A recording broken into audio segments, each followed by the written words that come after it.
오늘 우리가 함께 볼 하나님의 말씀은 역대상 25장 7절부터 8절까지 말씀입니다. 역대상 25장 7절부터 8절까지 말씀. 제가 봉독합니다. 그들과 모든 형제 곧 여호와 찬송하기를 배워 익숙한 자의 수요가 288명이라.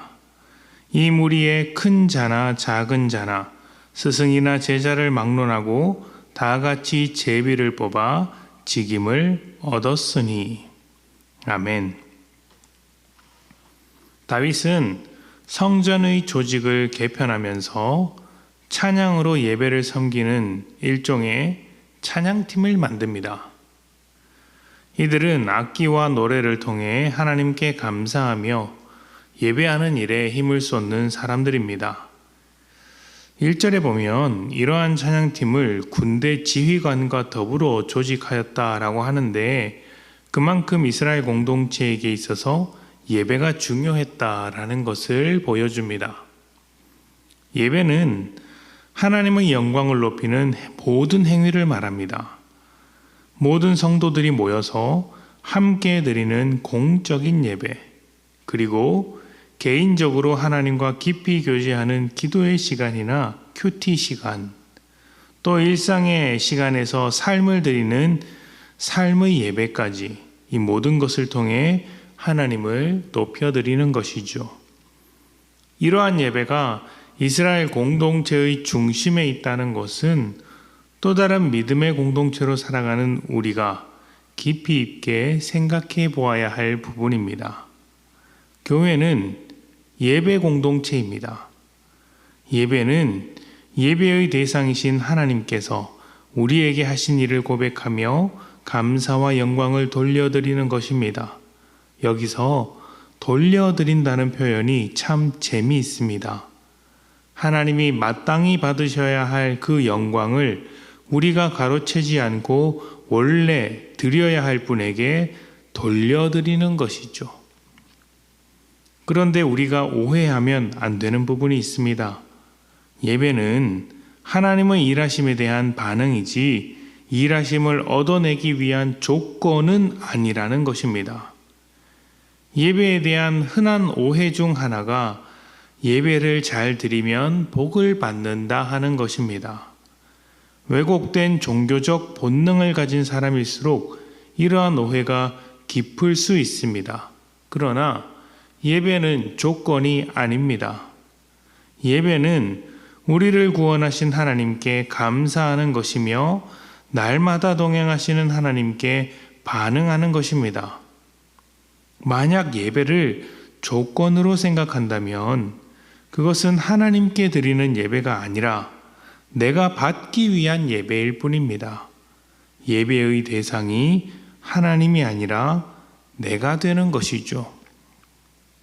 하나님의 일하심에 대한 반응으로서 예배이기에 삶에서 누려왔던 은혜를 교회의 공적 예배에서 고백하고 함께 나눕니다.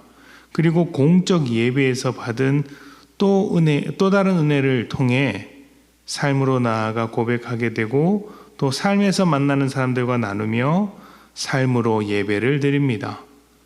이렇게 되면 우리 삶 전체가 예배가 되어서 은혜의 선순환이 일어나는 것이죠.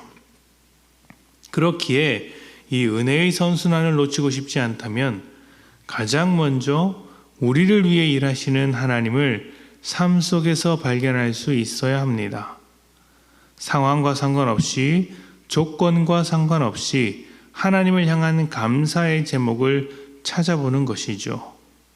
물론 때로는 상황이 너무 답답해서 감사가 보이지 않을 때가 있습니다. 모래사장에서 바늘 찾기보다 어려울 때가 있죠. 그럴 땐 하나님의 은혜가 찾아오도록 담담하게 기다려보는 것도 괜찮습니다. 때때로 은혜는 하나님의 계획을 따라 멀리 돌아올 때도 있기 때문입니다. 중요한 것은 은혜를 발견했을 때, 찾아왔을 때 예배의 선순환, 은혜의 선순환을 놓치지 않는 것이죠. 오늘 읽을 말씀에는 큰 자나 작은 자, 스승이나 제자를 막론하고 제비를 뽑아 예배를 섬겼다라고 이야기합니다. 자격이나 실력을 따지지 않겠다는 것이죠. 왜 그렇습니까? 은혜는 누구에게나 찾아가는 것이기 때문입니다. 그래서 제비를 뽑아 예배하는 자들, 예배를 섬기는 찬양하는 자들을 만든 것이죠. 교회에서 찬양팀은 예배를 돕는 자, 예배를 이끄는 자들입니다. 모든 성도들이 예배자로 설 수 있도록 먼저 예배자 되어야 할 사람들이죠. 이들에게 중요한 것은 음악 실력이나 노래 실력이 아니라 은혜를 경험하는 것입니다. 음악 실력은 부족해도 은혜가 충만하면 누구나 예배자의 자리에 설 수 있습니다. 물론 예배를 인도하기 위해 또 예배를 돕기 위해 그 역할을 맡았다면 그에 필요한 음악 실력을 갖는 것, 이건 역시 필요하겠지만 은혜를 경험하는 것보다 앞설 수는 없습니다. 여러분은 예배의 선순환, 은혜의 선순환을 만들어내고 있습니까? 삶에서 누리는 은혜가 공적 예배로 이어지고 또 공적 예배의 은혜가 삶의 예배로 이어져야 합니다. 만약 이런 선순환을 만들어내지 못한다면 은혜가 메말라가고 있는 삶을 살아가는 것이죠. 그럴 땐 오직 한 가지밖에 없습니다. 하나님, 내게도 은혜를 주옵소서 기도하는 것이죠. 하나님은 우리의 기도를 반드시 들으십니다. 메마르지 않게 하실 것입니다. 우리가 드리는 찬양과 예배를 기뻐하시는 하나님께서 예배할 수 있도록 반드시 일하시며 은혜를 더하실 것입니다.